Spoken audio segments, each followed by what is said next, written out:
एक शाकाहारी व्यक्ती प्रोटीन पावडरचे डब्बे न खाता बॉडी बिल्डिंग करू शकतो का, असा प्रश्न अनेकाच्या मनात राहतो. तर त्याचं उत्तर हे आहे की तुम्हाला जर बॉडी बिल्डिंग करायची तर प्रोटीन नावाचा घटक तुमच्या शरीरामध्ये जायलाच पाहिजे जेवणामार्फत. तर तुम्ही त्या प्रोटीनला डब्यातून घ्या नाहीतर मग तुमच्या आहारामधून घ्या. आता तुम्ही 3 टाइम जे जेवण करता त्या जेवणामध्ये तुम्ही प्रोटीनयुक्त पदार्थ घ्या ना. त्यामध्ये हरभरे, मूग, सोया, दूध, दही, पनीर ह्या वस्तू घ्या ना तुम्ही. त्यातून सुद्धा बॉडी बनू शकते. बऱ्याचशा लोकांना याची माहिती नसते, याच्यासाठी हा व्हिडिओ बनवत आहे मी. बरेचसे लोक म्हणतील काय आम्हाला सांगायला, म्हणजे मला आता कमेंट पण करायला लागले लोक. कारण की आतापर्यंत मी माझे वर्कआउटवाले व्हिडिओ टाकायचो तर त्याला एवढे कमेंट येत नव्हते. आता मी बोलायचे व्हिडिओ टाकलो तर त्याला कमेंट यायला लागले. येऊ द्या, काय हरकत नाही. जे सपोर्ट करणार आहेत त्याला मी माझी माहिती देणारच. मला जे प्रश्न विचारतात त्याच्या प्रश्नाचं उत्तर माझं द्यायचं काम आहे.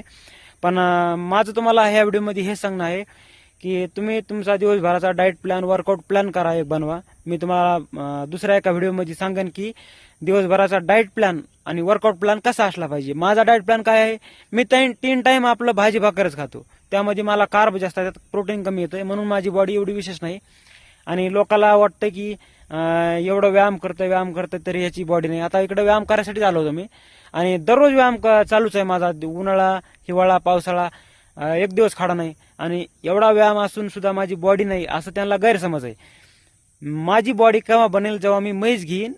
आता म्हैस घेणारच आहे दिवाळीमध्ये. तर दूध, दही, पनीर, म्हणजे माझा प्रोटीन इंटेक 100 ग्रामपेक्षा जास्त होईल. आता माझं वजन 60 किलो आहे तर माझ्या बॉडीला 100 ते 120 ग्राम प्रोटीन पाहिजे. तेवढं प्रोटीन जेव्हा भेटेल तेव्हा माझी बॉडी बनेल. हे मला ह्या व्हिडिओमध्ये सांगायचं होतं.